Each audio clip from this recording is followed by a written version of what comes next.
যে নির্বাচন ২৬ সালে অনুষ্ঠিত হবে, এই নির্বাচনের একমাত্র এজেন্ডা হওয়ার কথা ছিল সংস্কার, কিন্তু নানাভাবে এই নির্বাচনটাকে একটা শোডাউনের নির্বাচনে পরিণত করা হয়েছে। একদল বলছে যে আমরা আগে ক্ষমতা পরিচালনা করেছি, অভিজ্ঞতা আছে। আর একদল বলছে যে আমরা কখনোই ক্ষমতায় আসি নাই, আমরা নতুন কিছু দিতে চাই, যদিও তারা মন্ত্রিত্ব শেয়ার করেছে। তো যারা ক্ষমতায় ছিলেন বলে নানাবিধভাবে আবার ক্ষমতাপ্রাপ্ত হবেন এই আশাবাদ মানুষের কাছে ব্যক্ত করছেন, দেশ পরিচালনা করেছেন, সেই অভিজ্ঞতার কথা বলছেন, বাংলাদেশের মানুষ কিন্তু সেই অভিজ্ঞতাগুলো ভুলে যায় নাই। আবার যারা মন্ত্রিত্ব শেয়ার করে আজকে নিজেদেরকে নতুন বলে দাবি করছেন, তারাও কিন্তু জনগণের কাছে অর্ধ সত্য বক্তব্য উপস্থাপন করে মানুষকে অন্ধকারে রাখা রাজনীতিটাই আপনারা করে যাচ্ছেন। বর্তমান যে বাংলাদেশ, এই সময়টাতে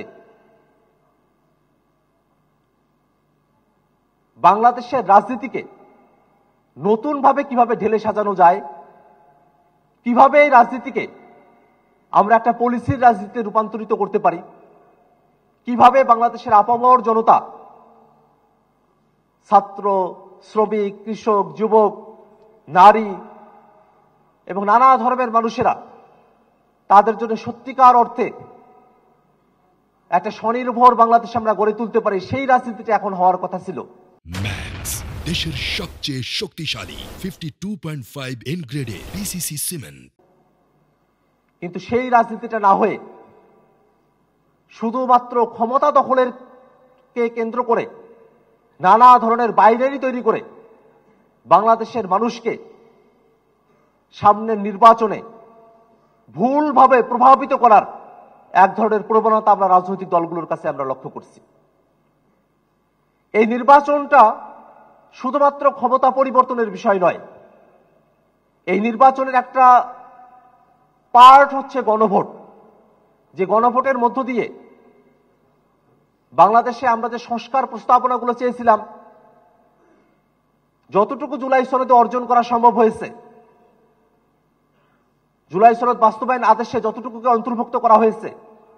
তা কতটুকু বাংলাদেশে গৃহীত হবে বা না হবে, সেই পয়েন্ট অফ ভিউ থেকে যে গণভোটটা অনুষ্ঠিত হবে,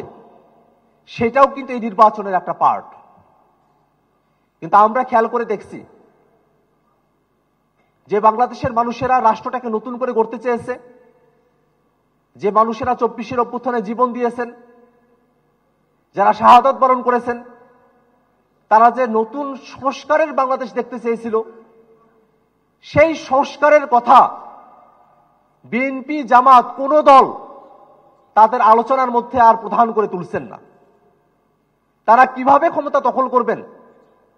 কিভাবে ক্ষমতায় আসবেন, শুধুমাত্র সেই ধরনের বুদ্ধি, পরামর্শ, সেই ধরনের আয়োজনগুলোর সঙ্গে তারা নিজেদেরকে সম্পৃক্ত রেখেছেন। অতএব বাংলাদেশের জনগণকে খুব ভালো করে এটা বুঝতে হবে যে আপনারা যদি নতুন বাংলাদেশের যে স্বপ্ন দেখেছিলেন সেটাকে বাস্তবায়ন করতে চান, তাহলে যারা সংস্কারের পক্ষে কথা বলছে, যারা বাংলাদেশের রাজনীতিকে বিভাজনের রাজনীতির যে বাইনারি, সেই বাইনারিতে না গিয়ে বাংলাদেশের নাগরিকদেরকে মানুষ হিসেবে, নাগরিক হিসেবে মর্যাদাবান করে তোলার রাজনীতি করছে, সেই রাজনীতি যারা বাংলাদেশের মানুষের কাছে উপস্থাপন করছে, সেই রাজনীতির সাথেই বাংলাদেশের জনগণকে থাকতে হবে। নানা ধরনের বাইনারির যে রাজনীতি, বিভাজনের যে রাজনীতি, সেই রাজনীতির বাইরে এসে কিভাবে বাংলাদেশ রাষ্ট্রটাকে ফেসিবাদী কাঠামো থেকে উতরে গিয়ে নতুন করে বাংলাদেশ রাষ্ট্রটাকে ঢেলে সাজানো যায়, গণতান্ত্রিক রূপান্তর করা যায়, সেই দিকে যারা বাংলাদেশ রাষ্ট্রটাকে নিয়ে যেতে চায় তাদের দিকে আপনাদেরকে থাকতে হবে। এবং এখনো পর্যন্ত বাংলাদেশের যে রাজনীতি, সেই রাজনীতিতে শুধুমাত্র জাতীয় নাগরিক পার্টি এনসিপি এবং কিছু ব্যক্তিবর্গ তারাই বাংলাদেশের সংস্কারের রাজনীতিকে জিইয়ে রেখে